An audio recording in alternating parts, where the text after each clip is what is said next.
do this again after the last time, where I didn't have any sound. So, I am today playing The Witcher 3.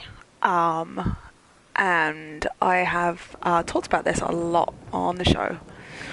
I am just going to wait for Mr. Shortle to jump on so I can see he's there, and see if this works.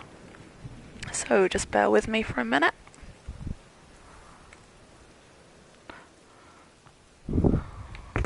Let's see if we can hear this.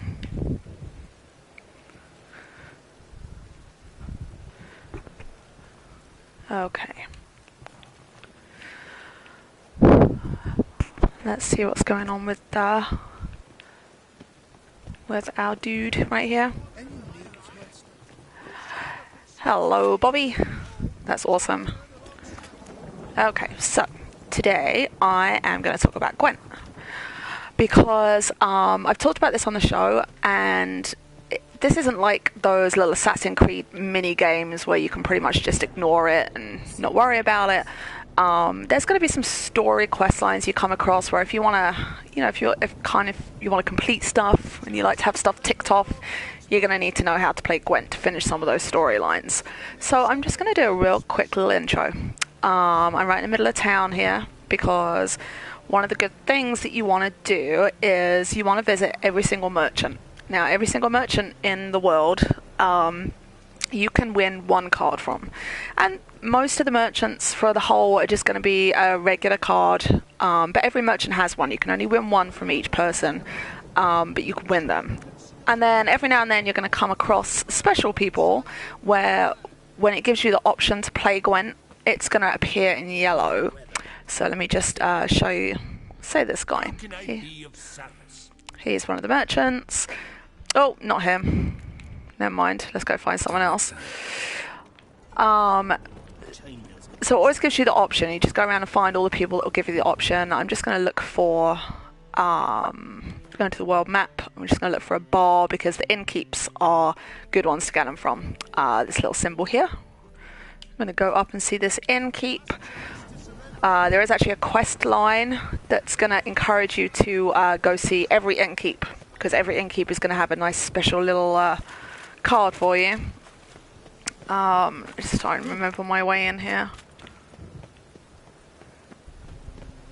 If I can remember where I'm going. Oh yeah, I know where I am. Okay. So the innkeeps are going to have cards for you that you're going to want to use. And let's go in and talk to this guy right here. This guy holds a special one. I've already done this quest line, but this guy also has a special one. New sneakers, Justin. His shoes are lovely.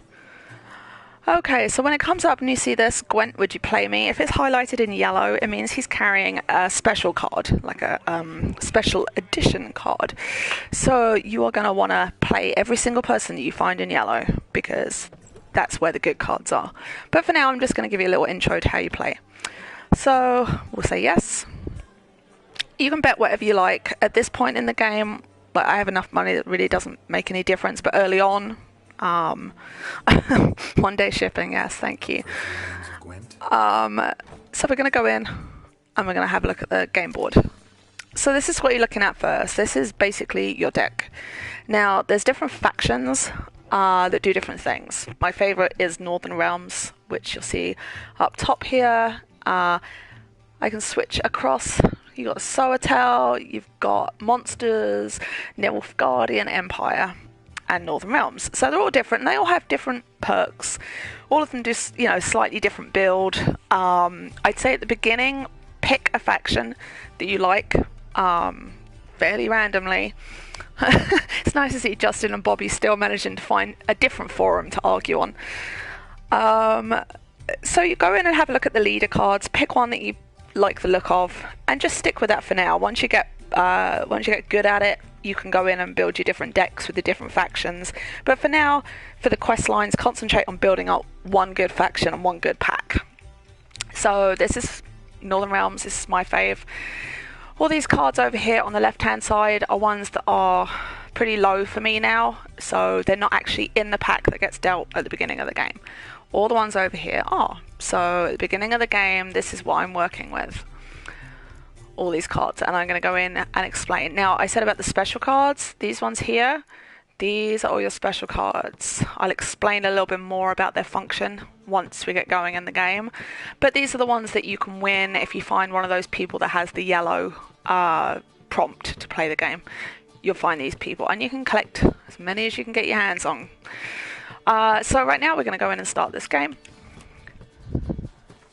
So it starts off, it's going to deal. Now that opponent, they're playing the Scoia'tael, so they get to go first. It's just what happens. That's their perk of the game. Now this is the hand that we've been dealt, and I have an option of switching out a couple of cards at the beginning. So I'm going to, I don't really need, they're good, but I don't need two of those, so I'm just going to redeal that. That's pretty good. And I'm just going to redeal this one since it's not fantastic. Okay, so this is my deck down the bottom here. So we're going to see what they do. Go first. Okay, so just a nice easy start. Now you'll see there are 6 lines. 3 on my side of the board, 3 on the opponent's side of the board. And they all 3 have different functions. So if you look here, down the bottom of each card, you're going to see there's a little symbol. And you'll see that little symbol there. So this is one that goes on the back line. This is a close combat one. Anything with that bow and arrow there goes in the middle. That's ranged combat. So they'll go on different lines. And what you're trying to do is you're trying to get all of those lines to add up to your total score. And so what we're going to do first is I'm going to play, I'll start off nice and simple. I'm just going to play this guy, Vesemir. I'm going to play him 6 points right away just on the close combat side, on my side. Okay, now he's going to play this one, that little symbol there that looks like the little guys. What that does is summon anything else he has in his pack that matches with that symbol. He gets to play for free. But so do I. I have the same kind of card. So I'm going to do the same thing. I'm going to play this card, and it's going to pull out of my deck anything else I have. And I have 2 more of those. So automatically I get 12 points. He's going to do the same thing. He's going to pull guys out. And you're going to find, this is the bit that gets a little overwhelming, especially with the monster decks and the Scoia'tael decks, is that they have a lot of these cards. So you might find yourself all of a sudden with him having like 15 cards on the other side of the board after 4 rounds. But there's ways of combating it. So right now I have 18, he has 15. There's 3 rounds. You want to be very, very careful about how you play those rounds, because if you feel like you're onto a loser from the very first round, sometimes it's good to cut your losses in the first one and make sure you have enough cards left to play the final 2. But right now, I'm going to play this special card. Now, this special card, what it does is it gives him the points, those 5 points. It's like a spy card. So those 5 points he gets, but that eye symbol, it means I get to draw 2 more cards, which can be as big an advantage as those 5 points. So, oh yeah, Gwent is the best. And it's just, I wish everybody could just don't get overwhelmed, just go in and play around with it, because honestly I could spend 6 hours just playing Gwent, not even playing The Witcher. Please hurry up and come out with a standalone game. Alright, he has 23, I have 18, but as you saw I got to draw 2 more cards. Now I'm going to briefly explain these special cards. So for now what I'll do is I'll play this one. Now what it does is you get the points. So there's the 10 points right up front. Now the pros and cons of this is, the pro of it is you can't do anything to that. They can't play anything that will cancel those points out. There's no weather or status effects that are going to do anything to that card. Those 10 points are going to stay on the board regardless. I can't even pull that card off. Like, that is staying there full stop.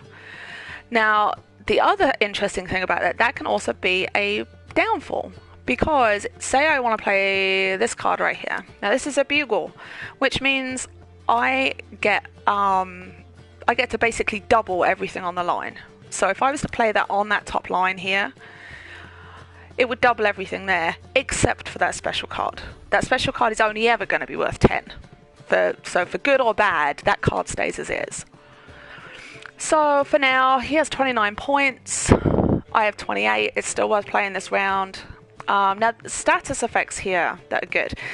I'm going to try and play this card. Now, what's going to happen is when I play this Blizzard card, everything in close combat is going to drop to 1.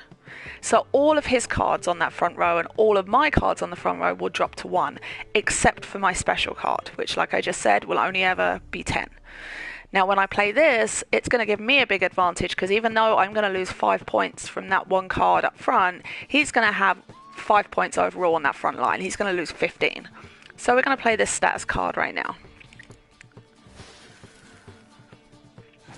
So there you go. So you see it drops him all the way down. Now he also only has 4 cards left. So the reason he's passed at this point is that he clearly doesn't have a clear weather card like this one right here, which would get rid of that Blizzard.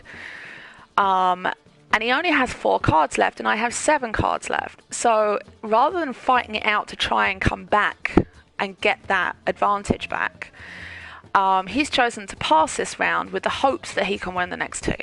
Now for me, I'm going to pass this 2. There's no point in playing any more cards. I have this round 1. So I'm going to hold down triangle, pass this round. I've won the round. Now the next round that comes up, if I can win this round, game over.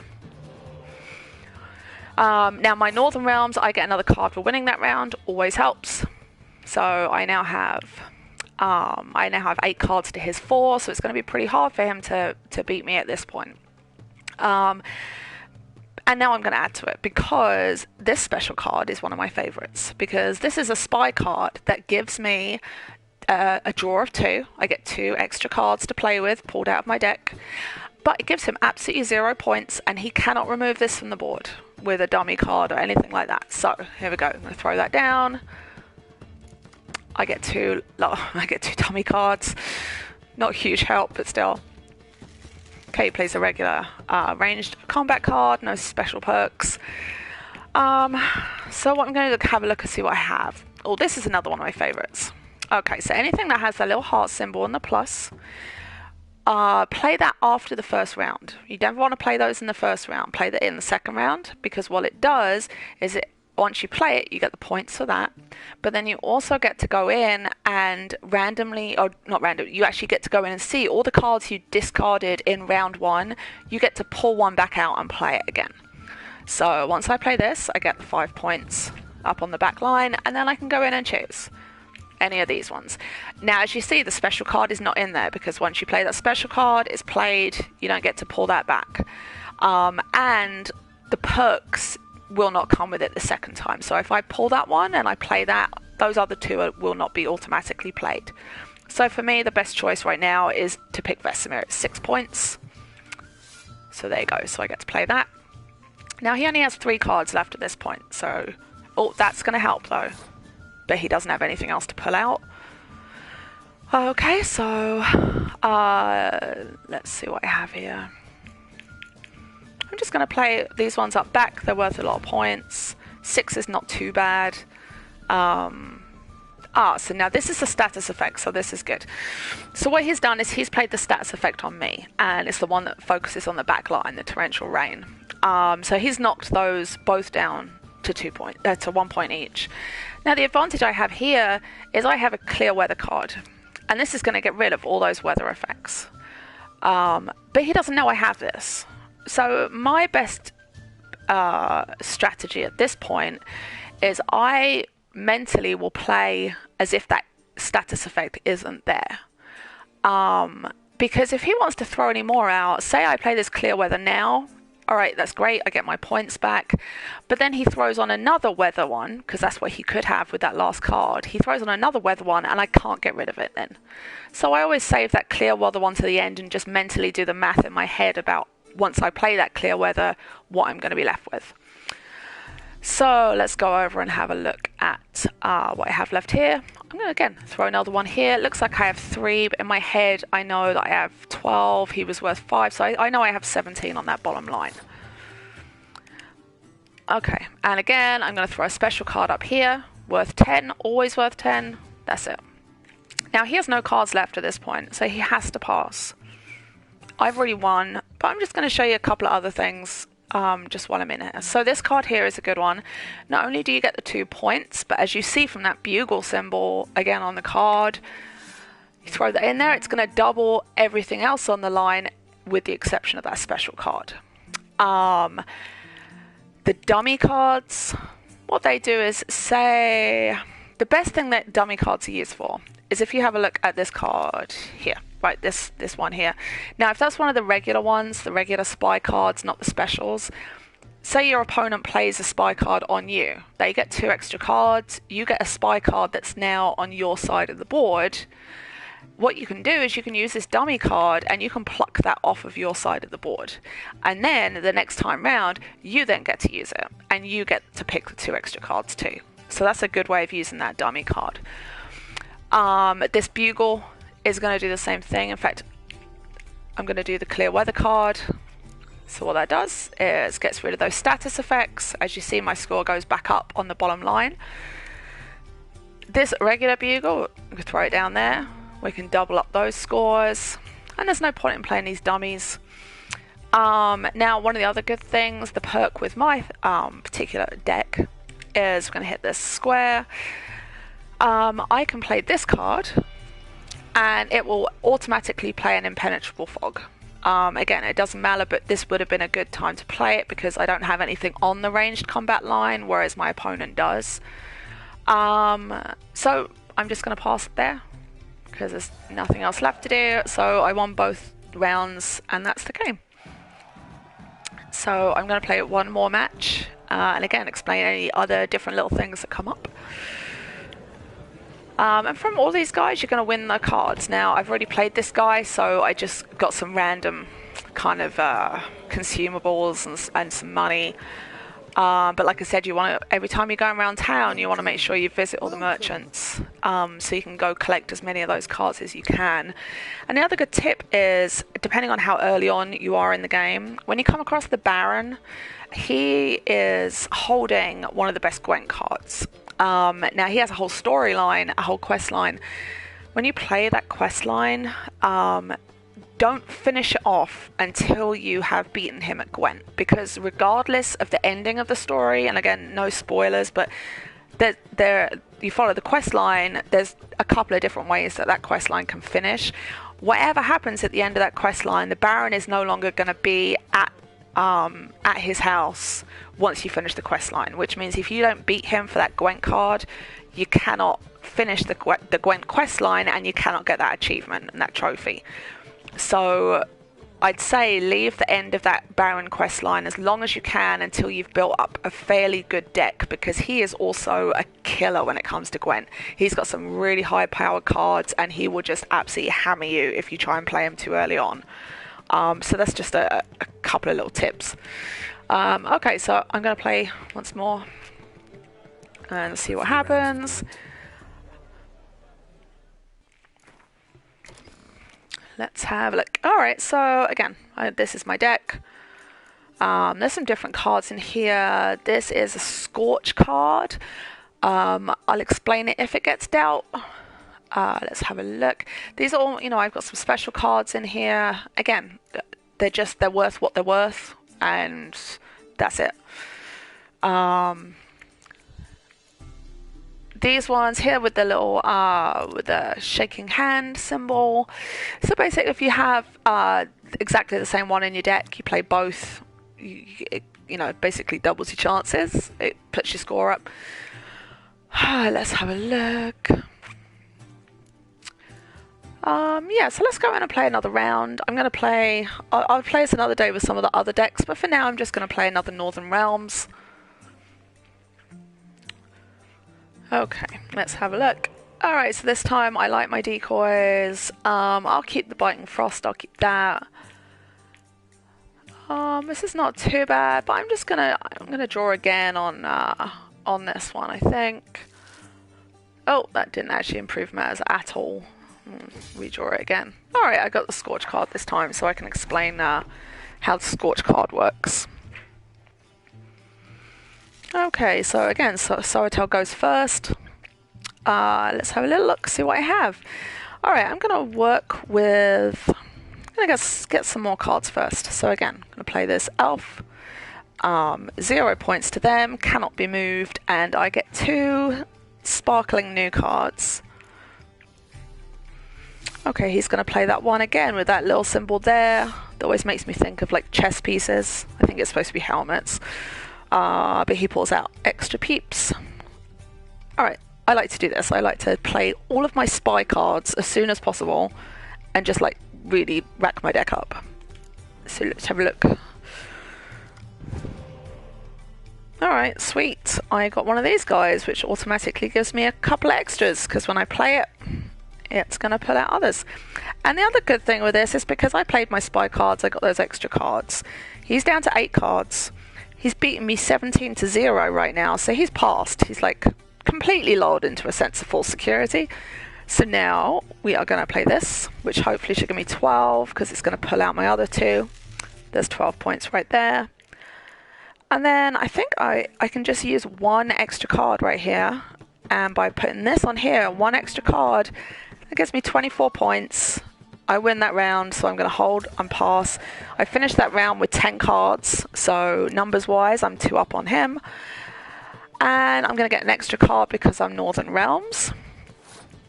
And now, really, I just got to try and bang this round out, and I'm good to go. So I'm going to start up the back here.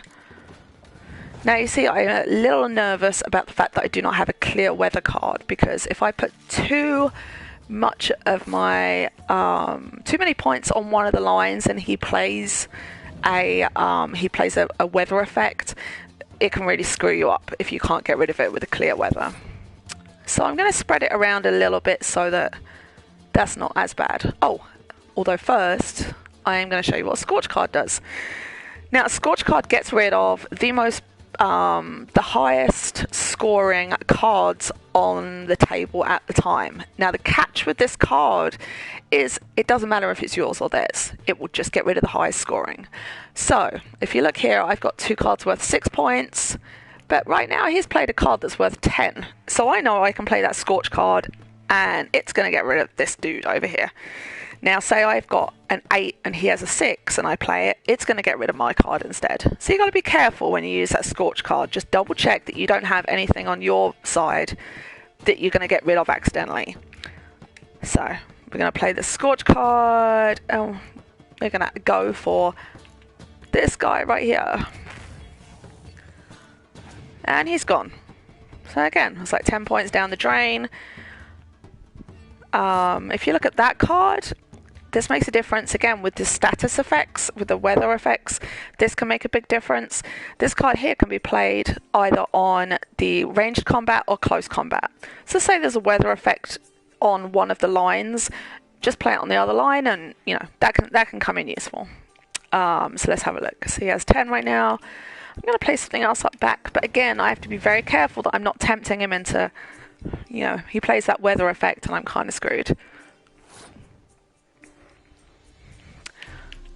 Okay, so let's have a look. I'm going to play these, again, special cards. Nothing's going to happen to that card. It's going to stay there and it's going to be worth 15 points regardless.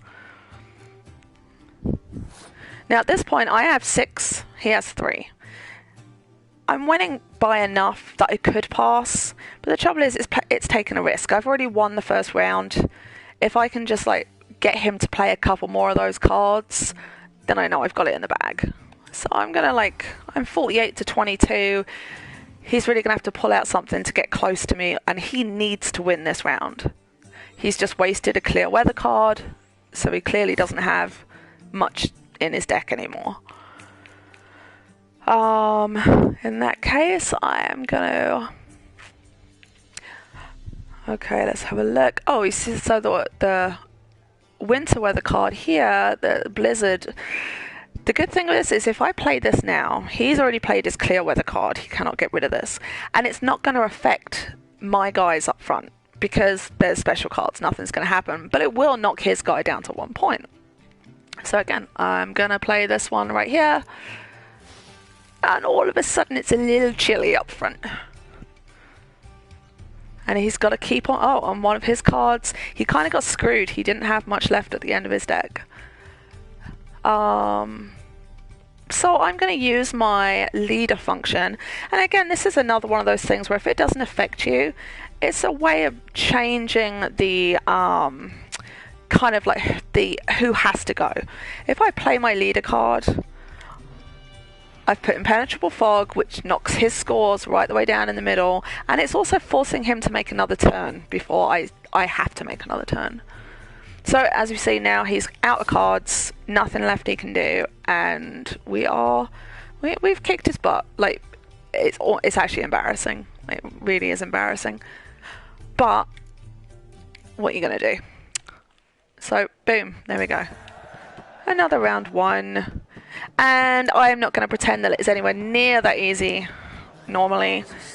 When you play the guys that it lights up in yellow and it's a special card, they will throw everything at you, and all of a sudden there will be like 20 cards on the other side in 2 rounds, and it's going to take a lot to beat them. But the more you play, the easier it gets, and the more it becomes like second nature, just to know what's going to follow on with what and how to manipulate the other player into doing what's going to help you.